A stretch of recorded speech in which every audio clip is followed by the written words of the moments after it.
इस वीडियो के अंदर हम लोग देखने वाले हैं फीमेल रिप्रोडक्टिव सिस्टम के बारे में, जो कि काफ़ी इंपॉर्टेंट है बोर्ड एग्जाम के ख्याल से। बोर्ड एग्जाम में बहुत सारा क्वेश्चन इससे पूछा जाता है, रिप्रोडक्टिव सिस्टम पे से पूछा जाता है, फीमेल रिप्रोडक्टिव सिस्टम से पूछा जाता है। ये काफ़ी इंपॉर्टेंट है और इस वीडियो में हम लोग डिस्कस करने वाले हैं फीमेल रिप्रोडक्टिव सिस्टम के बारे में, तो काफ़ी इंपॉर्टेंट है एग्जाम के ख्याल से। तो आप इस वीडियो में हम पूरा का पूरा फीमेल रिप्रोडक्टिव सिस्टम को डिस्कवर करने वाले हैं, समझने वाले हैं। तो आप लोग इस वीडियो में बने रहिए। मेरा नाम है कृष्णा कुमार और आप ये चैनल देख रहे हैं बायो कृष्णा। तो चलिए इस वीडियो को करते हैं स्टार्ट। फीमेल रिप्रोडक्टिव सिस्टम, इसका हिंदी मतलब होता है मादा जनन तंत्र। वास्तविकता में मादा जनन तंत्र क्या है? जनन तंत्र का मतलब है वैसा ऑर्गन जहाँ से रिप्रोडक्शन पॉसिबल होता है।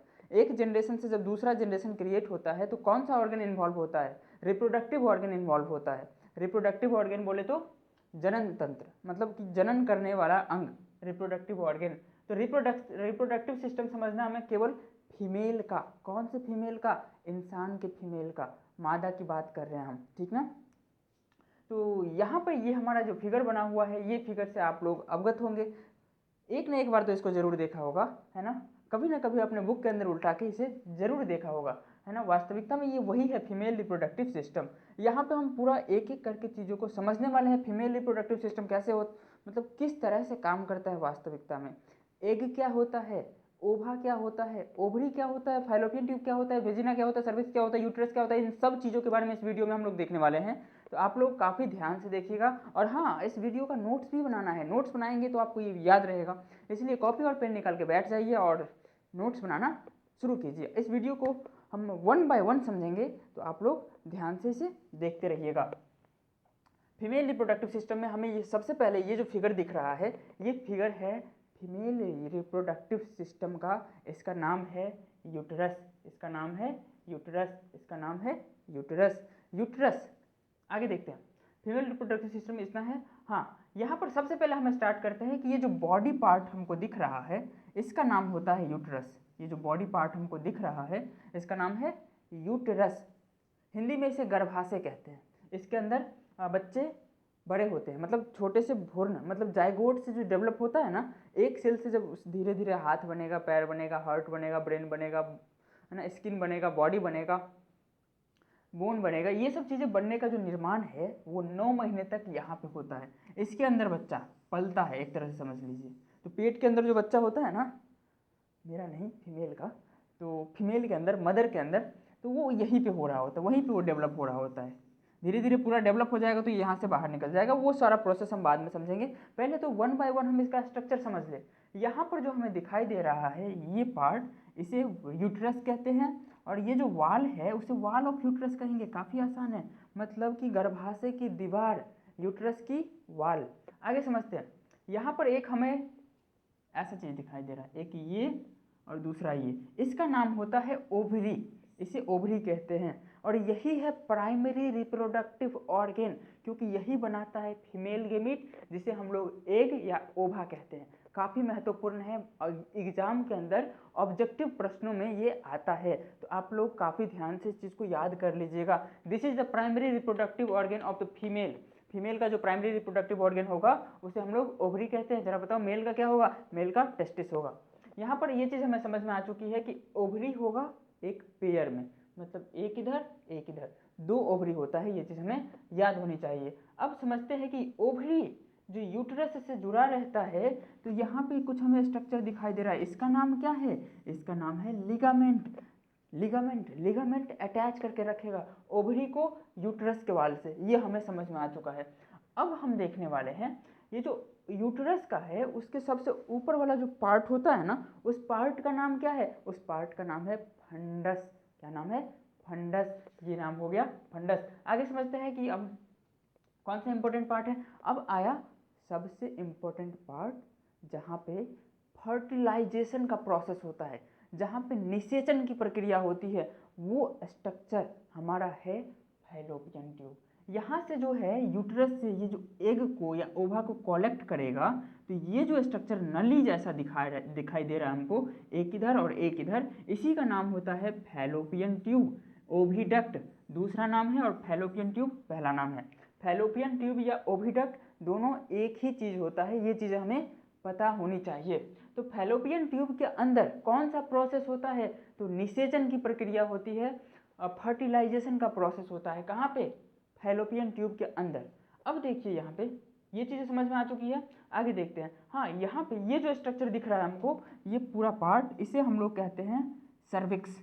इसका नाम है सर्विक्स। हिंदी अंग्रेजी दोनों सेम ही है ना, हम लोग सर्विक्स के नाम से जानते हैं। तो ये जो पार्ट है ना यूट्रस और वेजिना के बीच में, उसे हम लोग सर्विक्स कहते हैं। सर्विक्स के जस्ट नीचे एक केनाल जैसा स्ट्रक्चर होगा, उस केनाल का नाम होता है वेजिना। वेजिना इसे कहते हैं। तो सर्विक्स के जस्ट नीचे जो स्ट्रक्चर पाया जाएगा, जिसे हम लोग वेजिना कहते हैं, ये केनाल जैसा स्ट्रक्चर प्रेजेंट होता है फीमेल रिप्रोडक्टिव सिस्टम में, मादा जनन तंत्र में। ये चीज़ें हमें समझ में आ चुकी है। अब समझिए, ये जो हमने डार्क कलर से बना रखा है, ये वास्तविकता में क्या है, इसका नाम है इनर लेयर ऑफ यूट्रस, और इसे हम लोग कहते हैं इंडोमेट्रियम। इसका नाम है इंडोमेट्रियम, जहाँ पे ब्लड सप्लाई काफ़ी ज़्यादा होता है, काफ़ी ज़्यादा इसके अंदर ब्लड सप्लाई होगा, और इसे हम लोग कहते हैं इंडोमेट्रियम। सब देखिए यहाँ पे 3 लेयर होगा। सबसे आउटर लेयर को हम लोग पेरीमेट्रियम कहते हैं, पेरीमेट्रियम, और बीच वाले लेयर को कहते हैं मायोमेट्रियम, और अंदर वाले लेयर को कहते हैं इंडोमेट्रियम। तो ये 3 लेयर होता है यूट्रस के वाल में, ये चीज़ हमें पता चल चुकी है। अब ये जो सबसे अंदर वाला लेयर है वो हाईली वेस्कुलराइज्ड होता है, मतलब वहाँ पे ब्लड सप्लाई काफ़ी ज़्यादा होता है। क्यों ऐसा होगा भैया, ऐसा इसीलिए होगा क्योंकि ये सिस्टम अगर तैयार रहेगा, यहाँ पे ब्लड रहेगा, तभी तो फर्टिलाइजेशन के बाद यहाँ पर जो जाइगोट बना है, एम्ब्रियो बना है, उसको न्यूट्रिशन मिल पाएगा।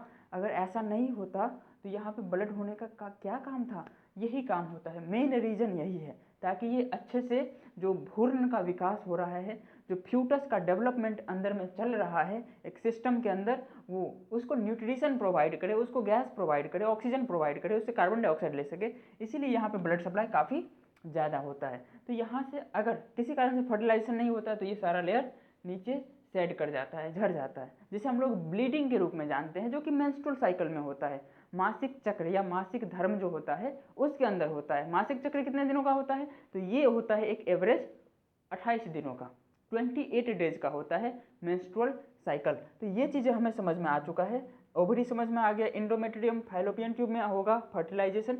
जैसे देखिए फैलोपियन ट्यूब ऐसा है, फैलोपियन ट्यूब के भी अलग अलग पार्ट होते हैं, एक होता है इस्थमस, एक होता है एम्पुला, और एक होता है इनफंडिबुलम। यहाँ से जो भी एग निकलेगा उसको रिसीव करेगा ये इनफंडिबुलम पार्ट। तो अंदर वाला जो पार्ट होता है उसे कहते हैं इनफंडिबुलम।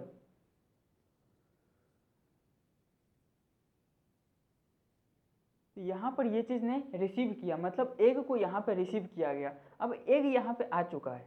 अब जैसे ही अगर ये फीमेल रिप्रोडक्टिव सिस्टम में अगर इनसेमिनेशन का प्रोसेस हुआ है, कॉपुलेशन का प्रोसेस हुआ है, तो मेल अपना सीमेन फीमेल के रिप्रोडक्टिव ट्रैक में जाके इजेक्ट कर देगा, इजेक्ट कर देगा, रिजेक्ट नहीं इजेक्ट कर देगा। अब जैसे ही यहाँ पे आ गया सीमेन या स्पर्म, तो वो अंदर की ओर मूव करेगा, और वो स्पर्म के अंदर टेल होता है, वो ऐसे ऐसे क्या करते रहता है, हमेशा मूव करते रहता है। तो मूव करते करते करते वो इधर पहुँचेगा आधा, इधर पहुँचेगा आधा। जिधर ओव्यूलेशन हुआ होगा, मतलब जिधर उसको एग मिल जाए या जिधर उसको ओवा मिल जाए, जैसे ही ओवा मिलेगा उसको अटैक करेगा, और अटैक करके उसको फर्टिलाइज कर देगा। जैसे ही फर्टिलाइजेशन का प्रोसेस हुआ वो बन गया जाइगोट। तो यहाँ पे जाइगोट बनता है, ये चीज़ें हमें पता होनी चाहिए। यहाँ पे अगर इधर हो रहा है तो इधर, इधर हो रहा है तो उधर, जाइगोट बनता है यहाँ से। अब जाइगोट मूव करते करते करते करते करते यहाँ पे आएगा और इसका इम्प्लांटेशन होगा। अच्छा, ये चीज़ हमें समझना है कि फीमेल के अंदर हर महीने एक ओवा रिलीज होता है। एवरी मंथ 1 ओवा इज रिलीजेड फ्रॉम 1 ओवरी, मतलब एक ओवरी से हर महीने एक ओवा रिलीज होता है। ये चीज़ें का पता होना चाहिए। मतलब एक साल के अंदर टोटल नंबर ऑफ ओवा कितना रिलीज होगा, तो वो 12 रिलीज होगा। ये काफ़ी आसान है, और ये चीज़ का ध्यान रखना है, सेपरेटली इसको समझना है कि अल्टरनेटिवली होता है। अगर एक महीने में इस साइड वाला लेफ्ट ओवरी रिलीज किया है तो अगले महीने में राइट ओवरी रिलीज करेगा। तो इस तरह से होता है, मतलब साल में 6 ये इस तरह से चलता है काम। तो यहाँ पे ओवरी ने ओवा बनाया, फर्टिलाइजेशन का प्रोसेस यहाँ पे होता है। तो क्वेश्चन पूछा जाएगा फर्टिलाइजेशन कहाँ पे होता है, तो इसका आंसर हमको देना है कि फाइलोपियन ट्यूब में होता है, फाइलोपियन नलिका के अंदर निषेचन की प्रक्रिया होती है। अब fertilisation occurs inside the fallopian tube, तो यहाँ पे फाइलोपियन ट्यूब में फर्टिलाइजेशन हो गया। अब ये जाइगोट बना है, जाइगोट में एक ही सेल है, zygote is a unicell, single cell होता है। अब धीरे धीरे ये मूव करेगा, इसमें सेल की संख्या बढ़ेगी, 1 से 2 होगा, 2 से 4 होगा, 4 से 8 होगा, लेकिन उसका साइज नहीं बढ़ता है। कह ले तो ऐसा 1 से 2 हो गया, 2 से 4, 4 से 8, 8 से 16, इस तरह से। तो इस तरह से वो सिंपल बनेगा। मोरुला, मोरुला से ब्लास्टुला, ब्लास्टुला से ब्लास्टोसिस्ट, तो ये सब नाम होते हैं जो कि इस लेवल तक हमको नाम याद नहीं रखना है। तो ये बन चुका है, इसे हम लोग ब्लास्टोसिस्ट कहेंगे। तब तक में ये यहाँ पर आ चुका होता है। तो अगर इधर से आया है तो इधर कहीं ना कहीं वो जाके अटैच हो जाएगा, इम्प्लांट हो जाएगा। इधर भी इम्प्लांट हो सकता है, इधर भी इम्प्लांट हो सकता है, कहीं भी इम्प्लांट हो सकता है, बस ये यूट्रस के कैविटी में होना चाहिए। जैसे ही इम्प्लांटेशन हो गया, अब हो गई प्रेग्नेंट। सिंपल है, 7 दिन के अंदर पता चल जाता है कि ये प्रेग्नेंट है या नहीं। तो प्रेगनेंसी का पता ऐसे ही किया जाता है, यहाँ पर कुछ हार्मोन होते हैं जिससे हम लोग पता कर लेते हैं कि वास्तविक में ये लेडी प्रेग्नेंट है, तो यहाँ से हमें पता चल जाती है। अब जैसे ही प्रेग्नेंट हो गई उसके बाद मेंस्ट्रुअल साइकिल आना बंद हो जाता है, क्योंकि यहाँ पर बहुत सारा हार्मोन का एक्शन होता है। उस एक्शन के कारण मेंस्ट्रुअल साइकिल रुक जाता है। कितने दिनों के लिए? बस 9 मंथ के लिए मेनली रुकेगा। उसके बाद जो लैक्टेशन पीरियड होता है, मतलब मदर अपने बच्चे को ब्रेस्ट फीडिंग करवा रही है, तो उस टाइम पे भी मेंस्ट्रुअल साइकिल रुका रहता है 6 महीने तक approximately after the giving birth. तो यहाँ तक में हमें ये चीज़ें समझ में आ चुकी है। अब इधर शिफ्ट करते हैं, तो यहाँ पर भी बहुत सारा कुछ लिखा हुआ है, उसके बारे में हम लोग समझते हैं। सबसे पहले लिखा हुआ है menstrual cycle. Yes, what is menstrual cycle? तो ध्यान रखना है इस चीज़ को कि मासिक चक्र जो होता है वो केवल और केवल फीमेल में देखने को मिलता है, मेल बंदे में नहीं देखने को मिलेगा, फीमेल में, लेडीज के अंदर होता है। और ये स्टार्ट होता है टीनेज से। टीनेज से स्टार्ट हुआ मतलब कि 12-13 अप्रॉक्सीमेट लेडी का एज होता है, उस टाइम से स्टार्ट होता है और 45, 50, 55 इतना तक चलता है। तो जो सबसे पहला मेंस्ट्रुअल साइकिल है उसका नाम हम लोग देते हैं मिनार्की। क्या नाम है? Menarche, first menstrual cycle. तो फर्स्ट MC मतलब आप लोग समझ जाएंगे, मेंस्ट्रुअल साइकिल, इसका नाम है मिनार्की। जो सबसे लास्ट में होगा, मतलब last menstrual cycle is called menopause. मतलब पॉज कर गया, वीडियो को पॉज कर देते हैं ना, उसी प्रकार से मीनोपॉज हो गया। मीनो का मतलब मेंस्ट्रुअल साइकिल, मेंस्ट्रुअल साइकिल जैसे ही पॉज हो गया तो उसे मीनोपॉज कहते हैं। इसके बाद ये लेडी प्रेग्नेंट नहीं हो सकती, बच्चे को जन्म नहीं दे सकती है। अच्छा, एक चीज़ आपको पता होना चाहिए कि जिस समय लड़की माँ के पेट के अंदर रहती है, उसी समय उसके ओवरी के अंदर, उस बच्चे के ओवरी के अंदर वो जो फीमेल फ्यूटस मदर के बॉडी के अंदर ग्रो कर रहा है, तो उस फ्यूटस के ओवरी के अंदर बहुत सारा एग इमेच्योर रूप से बन चुका होता है, बहुत सारा, ऐसा कह लें कि मैक्सिमम नंबर में वो बन चुका होता है at the age of embryo. मतलब पेट के अंदर है तभी उसके ओवा बनना स्टार्ट हो चुके हैं, बहुत सारा बन चुका होता है। लेकिन ध्यान रखिए वो इमेच्योर होते हैं, वो मैच्योर नहीं होते हैं। अब जैसे ही उसका बर्थ होता है तो कुछ दिनों के लिए, मतलब starting from birth and between teen age, मतलब टीन एज पहुंचने तक, यौवनावस्था प्यूबर्टी अटेंड करने तक वो सारा प्रोसेस रुका रहता है, स्टेडी स्टेट में रहता है। उसके बाद फिर से वो मैच्योर करना स्टार्ट करता है और उसके बाद 1 बाय 1 ओवा रिलीज होना स्टार्ट होता है। कहाँ से ओवा रिलीज होगा? ओवरी से ओवा रिलीज होता है। ओवरी से ओवा का रिलीज होना, उस प्रोसेस को हम नाम देते हैं ओव्यूलेशन। जब ओवरी से ओवा रिलीज हो गया, उस प्रोसेस का नाम है ओव्यूलेशन। सिंपल, ओवरी से ओवा निकल गया तो इसी प्रोसेस को हम लोग कहते हैं ओव्यूलेशन हो गया। और ये कब होगा भैया? तो ये होगा मेंस्ट्रुअल साइकिल के स्टार्टिंग से 14वें दिन पे, मतलब मेंस्ट्रुअल साइकिल स्टार्ट हो चुका है तो 14th डे पे ये हमें ओव्यूलेशन का प्रोसेस देखने को मिलता है। तो ये होगा 14th डे पे, 14वें दिन पे ये मेंस्ट्रुअल साइकिल में ओव्यूलेशन होता है। मेंस्ट्रुअल साइकिल कितने दिनों का होता है? ये 28 दिनों का होता है, डेज। तो ये 28 दिनों का होगा मेंस्ट्रुअल साइकिल, ये चीज़ हमें पता होनी चाहिए।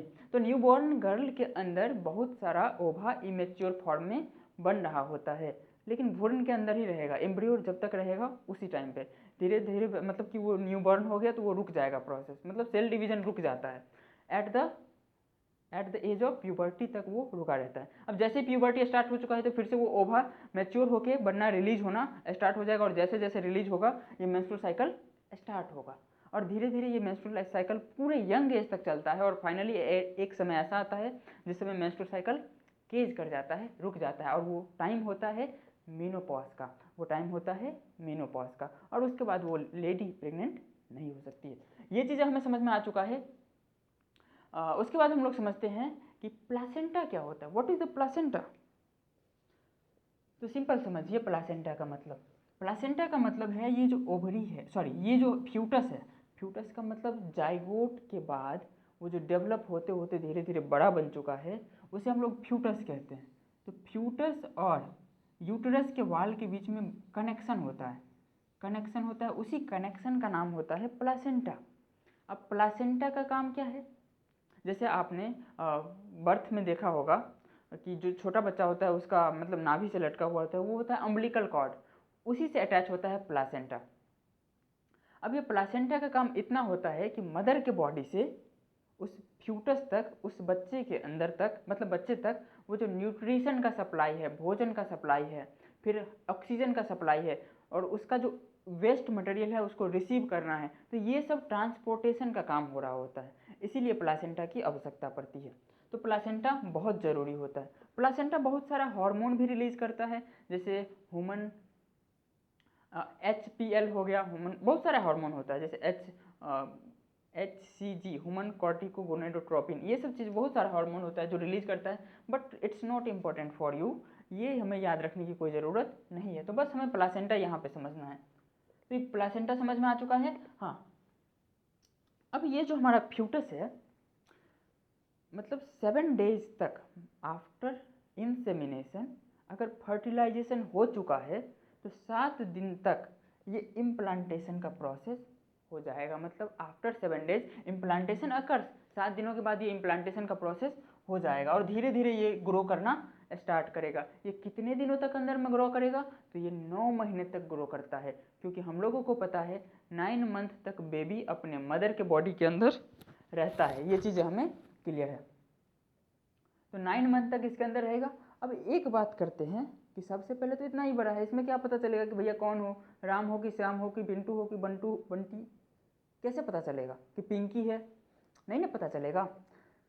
तो सिंपल है, सबसे पहले जो एक इतना बड़ा जाइगोट था, जाइगोट से एम्ब्रियो बना, एम्ब्रियो से फ्यूटस बना, तो सबसे पहले फ्यूटस में जो ऑर्गन बनता है वो ऑर्गन होता है हार्ट, मतलब 1 महीने के अंदर हार्ट का फॉर्मेशन हो जाता है और हार्ट धड़कने लगता है। अब डॉक्टर के पास जाते हैं तो डॉक्टर बता देती है कि हाँ yes baby is present inside your uterus, uterus के अंदर बेबी प्रेजेंट है, उसका हार्ट धड़क रहा है, तो हार्ट का आवाज़ सुना जा सकता है।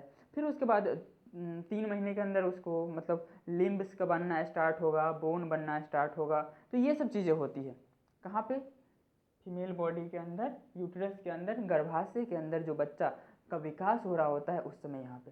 फाइनली जब पूरा ये फुल्ली मैच्योर हो जाएगा ना, तो ये बड़ा हो गया है, काफ़ी बड़ा हो गया है, इसलिए फीमेल का मतलब जो साइज होता है ये काफ़ी आगे मतलब बेल्ज आउट कर जाता है, ठीक ना। हाँ क्यों, क्योंकि उसके यूट्रस के अंदर जो बेबी ग्रो कर रहा है वो काफ़ी बड़ा हो चुका है। आगे हम समझते हैं कि जैसे ही 9 मंथ कंप्लीट हुआ तो ये बेबी का साइज तो बड़ा होता जा रहा है, बड़ा होता जा रहा है, बड़ा होता जा रहा है। अब क्या ज़िंदगी भर इधर ही रहना है क्या, नहीं, उसको बाहर निकालना है, उसको बाहर निकालेगी तब तो ये दुनिया देखेगा कि क्या क्या झमेला चलता है, बड़ी झमेला है दुनिया में। तो देखो उसको भी बाहर निकलना होता है, वो भी कह रहा होता है ना, आई एम कमिंग, मैं आ रहा हूँ। अब ये 9 मंथ कंप्लीट हो चुका है, बाहर निकला ये, जैसे ये बाहर अपने आप थोड़ी ना बाहर निकल जाएगा, ये काफ़ी छोटा स्ट्रक्चर है। अब देखो ये कहा कैसे होगा, तो जो फुल्ली डेवलप्ड मैच्योर बेबी होता है वो इसमें फोर्स लगाएगा, मतलब नीचे की ओर फोर्स जनरेट करेगा, ठीक ना, ग्रेविटी के कारण तो फोर्स जनरेट होता है ना। अब उस फोर्स से यहाँ से मैसेज आएगा हमारे पिट्यूटरी को ठीक ना। और पिट्यूटरी वो ऑक्सीटोसिन हार्मोन को सेक्रेट करेगा। पिट्यूटरी ग्लैंड ऑक्सीटोसिन हार्मोन का सेक्रेशन करता है। हार्मोन का नाम है ग्लैंड का नाम है पिट्यूटरी, जो इधर होता है, इधर इधर इधर, मतलब इधर से सिग्नल गया इधर, और ये बताएगा कौन से हार्मोन को सेक्रेट करना है। वो हार्मोन होता है पिट्यूटरी हार्मोन, पिट्यूटरी ग्लैंड होता है, पिट्यूटरी ग्लैंड सेक्रेट करेगा ऑक्सीटोसिन। ऑक्सीटोसिन हार्मोन का काम क्या होता है? अच्छा, हमें एक चीज़ बताओ, आप लोगों ने गाय का दूध लेने के लिए तो गए होंगे, वहाँ पे क्या किया करता है कि जो गाय दूध दूहता है उससे पहले उसको एक इंजेक्शन लगा देता है, या बछड़े को कुछ देर पिलाता है, उसके बाद वो दूध स्टार्ट करता है मिल्क निकालना। ऐसा क्यों करता है? एक्चुअली में वो ऑक्सीटोसिन हार्मोन का इंजेक्शन उस गाय को इंजेक्ट कर देता है, जिससे जो मेमोरी लोब होता है ना, वो सारा कॉन्ट्रैक्ट करता है और मिल्क अपने आप बाहर निकलने लगता है। मतलब थोड़ा ही कोशिश करेंगे तो वो निकल जाएगा। तो मेमोरी लोब को कॉन्ट्रैक्ट करने का काम कौन सा हार्मोन करता है? तो वो हार्मोन होता है ऑक्सीटोसिन। और यहाँ पर क्या करेगा? तो ये यूट्रस को कॉन्ट्रैक्ट करेगा। ये यूट्रस को क्या करेगा? कॉन्ट्रैक्ट। तो फोर्स इधर की ओर जनरेट होगा, फोर्स इधर की ओर जनरेट होगा। जैसे ही फोर्स इधर की ओर जनरेट हुआ तो क्या होगा? मतलब ये इधर दबाएगा तो ये बाहर निकलने की कोशिश करेगा, और ओवरी सेक्रेट करेगा उस टाइम पे रिलैक्सिन हार्मोन, और इसको क्या कर देगा? रिलैक्स। जैसे ये रिलैक्स हुआ, ये बचवा बाहर निकल आया, बचवा हो या बच्चिया कुछ भी हो सकता है, बाहर निकल आया, तो ये रिलैक्सिन हार्मोन होता है जो ओवरी सेक्रेट करता है। ये चीज़ें हमें पता होनी चाहिए। हाँ, एक और काफ़ी इंपॉर्टेंट चीज़ है कि फीमेल के अंदर जो फीमेल सेक्सुअल कैरेक्टर है वो कैसे आता है। तो वहाँ पर दो हार्मोन इंपॉर्टेंट रोल प्ले करता है। वो दोनों हार्मोन का नाम है एस्ट्रोजन और प्रोजेस्टेरॉन। इसे हम लोग कहते हैं फीमेल सेक्स हार्मोन, एस्ट्रोजन और प्रोजेस्टेरॉन।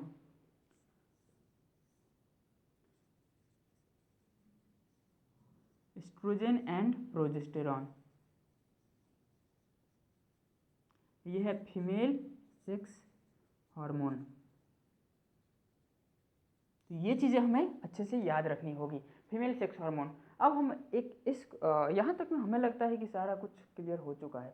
स्पर्म एंट्री होगा यहाँ से, उसके बाद ये फर्टिलाइजेशन करेगा, यहाँ पे आके स्पर्म मूव करेगा, तभी तो 200 से 300 मिलियन स्पर्म रिलीज होता है मेल के अंदर, और फीमेल में एक ही एग लेके बैठी रहती है ना। और यहाँ से सारा स्पर्म दौड़ता दौड़ता दौड़ता यहाँ पे पहुँचता है। फाइनली जो विजेता होता है वही उसको फर्टिलाइज कर पाता है। वैसे भी यहाँ पर भी काफ़ी ज़्यादा कंपटीशन होता है उसका, जैसे हम लोगों के लाइफ में एग्जाम का कंपटीशन हो। तो ध्यान से समझना है इस चीज़ को, ये चीज़ हमें समझ में आ चुकी है। अगला एक क्वेश्चन है कि क्या होगा जब एग जो रिलीज हुआ है, ओवा जो रिलीज हुआ है, उसको फर्टिलाइज ना किया जाए या फर्टिलाइज ना हो। सिंपल, क्या होगा? What happens when the eggs are not fertilise? Simple है, अगर ओव्यूलेशन हो चुका है 14वें दिन पे, एग बाहर रिलीज हो चुका है, कहाँ से? ओवरी से।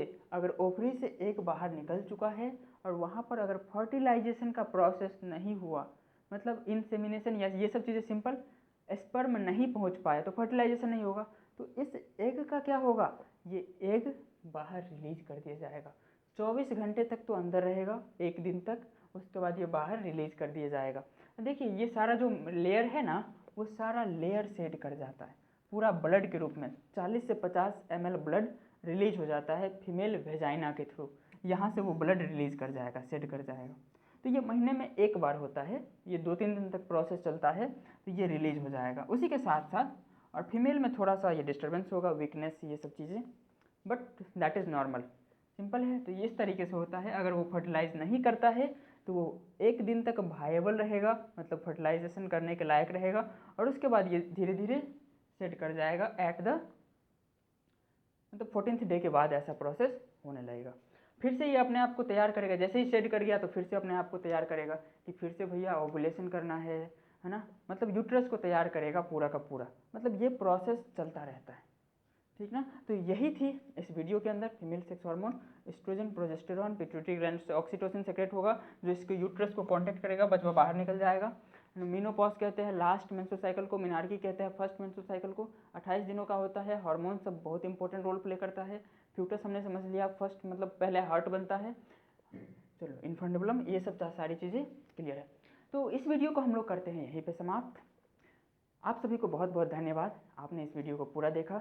इस चैनल को सब्सक्राइब कर लीजिए, लाइक कीजिए, शेयर कीजिए और नोटिफिकेशन बेल को दबा लीजिए ताकि आने वाला अगला वीडियो आपसे मिस ना हो जाए। इस वीडियो को यहीं पे ख़त्म किया, मिलते हैं हम लोग अगले वीडियो में, तब तक के लिए see have a good day, thank you very much.